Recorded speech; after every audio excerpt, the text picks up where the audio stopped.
You see, in true spirituality, it is all about love.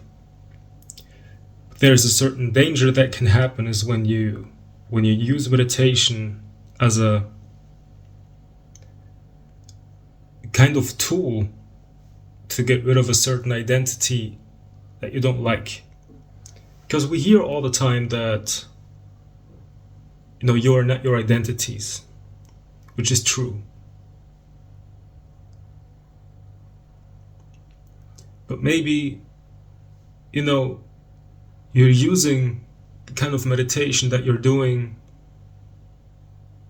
to fight a certain identity that you have, instead of accepting it and sitting with it, being with it and loving it.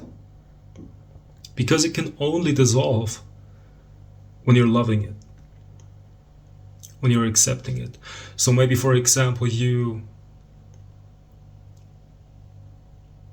remember the time when you were a kid and you were full of joy and happiness and love, and you felt that connection. And then somewhere along the line of your life, something happened, something tragic, and you feel like that this event has like shaped a new sense of self, a new darker identity that is like in you now. And now you're using satsang and enlightenment and awakening and meditation as a tool to get rid of that identity because you don't feel like you want to have that identity.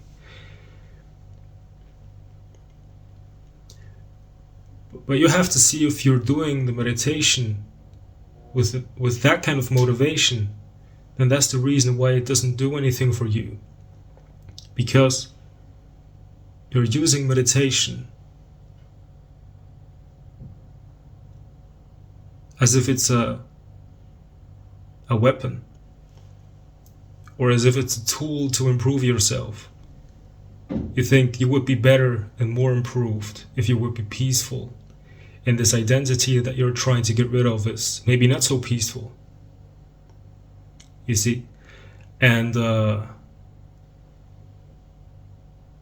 so you try to do meditation to fight for your peace and to get rid of that identity that makes you feel like that's not really me.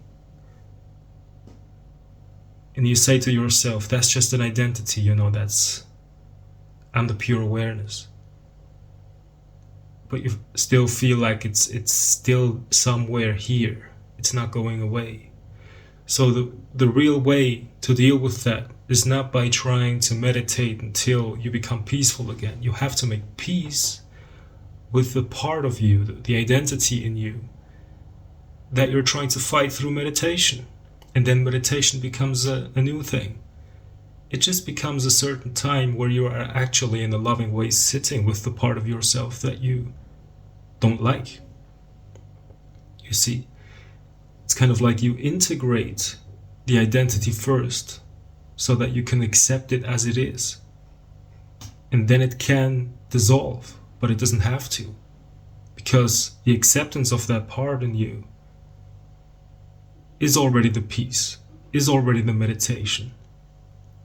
Because I know a lot of people who suffer from, just sadness. It's not just a temporary kind of sadness. It's like a long-term sadness because something happened in the past. And they say, before this happened, I was such a happy person, and then this happened, and they spent their whole lives trying to find a solution to get rid of that sadness because they want to go back to that happy state. And then, some people tend to be more attracted to the spiritual path, and they try to meditate, and they think that when I will meditate and just observe the sadness from a distance, then it will fall away. And the intention is a good intention, but what's actually happening is that there is a certain fight. You don't meditate because you enjoy meditation. It's like something you have to do because you want to save your old self, you want to save your peaceful self, and you want to get rid of that negative self. It's a fight. It's a conflict. So I'm just trying to tell you that, if you don't feel high vibe, if you don't feel like you are as happy as a emoji is, for example, or an Eckhart Tolle is, you don't have to be. Accept the part of you that is unhappy and don't try to change it. Don't try to fight it. But look at it, accept it. Say, okay, I was for such a long time trying to get rid of you.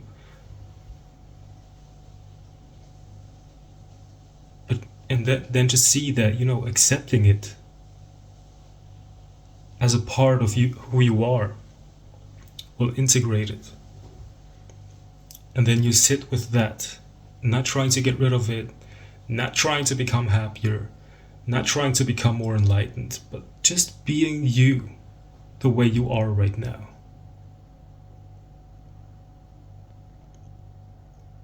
Then a true meditation, a loving meditation can happen. You see, when something happened in the past and you remember a time in the past where you were happy and then a tragic event happened, and then it's kind of like shaping your sense of self and you feel like, oh no, a life destroyed me, and ever since that happened I'm depressed or sad or I'm always angry, and you don't like that feeling of being that new person, that angry, sad, depressed person. You don't like to be that person. You hate yourself for being that person. And then you use meditation and spiritual practices to get back to that happy self, because you tell yourself that this negative self is just an identity that is not really you, and you're using spirituality as a weapon to try and win that inner conflict where the happy self is trying to defeat the unhappy self. But what if you would just see all these identities in you as a family? The unhappy self is allowed to be here. And also the happy self in you is allowed to be here. And then you just sit there with the family, and you're just the consciousness in which everything is allowed to be.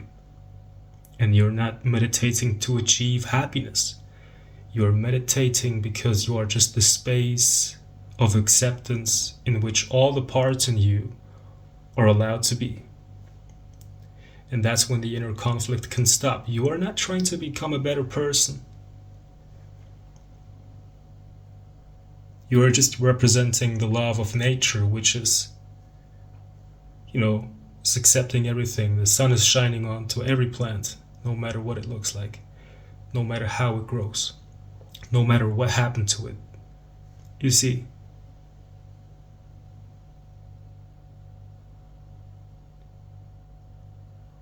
So integrate that thing. Don't try to use meditation to get rid of it. Be an unhappy Buddha. If you have to be. If you are unhappy, be an unhappy Buddha.